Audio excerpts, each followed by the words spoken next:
Hi అండి. ఈరోజు మనము హోమ్ మేడ్ సాంబార్ మసాలా ఎలా చేసుకోవాలో చూపిస్తున్నాను. దానికి కావాల్సిన ఇంగ్రీడియంట్స్ ఎండుమిర్చి, జీలకర్ర, ఆవాలు, మిరియాలు, ధనియాలు, మెంతులు, కందిపప్పు, శనగపప్పు, తర్వాత వచ్చేసి కొంచెం బియ్యము, ఇంగువ అండ్ కరివేపాకు. సో ఇవి ఇంగ్రీడియంట్స్. ఇక్కడ నేను ఒక కప్పు ధనియాలు తీసుకుంటే 3/4 కప్పు మనము ఎండుమిర్చి తీసుకోవాలండి.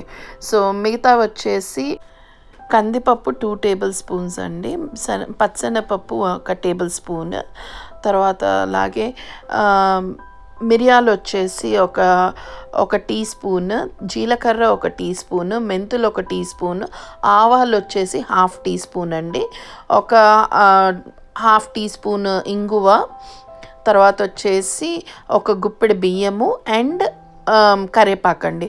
బియ్యము, కరివేపాకు, ఇంగువ అనేది ఆప్షనల్ అండి. మీరు వేసుకోవాలంటే వేసుకోవచ్చు, లేదంటే లేదు.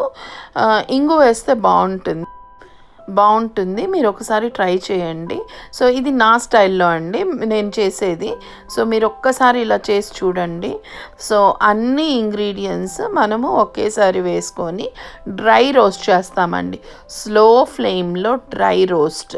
సో బాగా కరివేపాకు డ్రై అయిపోయిన తర్వాత దాకా మనం డ్రై రోస్ట్ చేసి గోల్డెన్ బ్రౌన్ వచ్చిన తర్వాత డ్రై రోస్ట్ చేసి ఆరిపోయిన తర్వాత మిక్సీలోకి తీసుకొని ఇంగువ నా దగ్గర పౌడర్ ఉంది కాబట్టి నేను వేసి యాడ్ చేసేసి మిక్సీ పట్టానండి.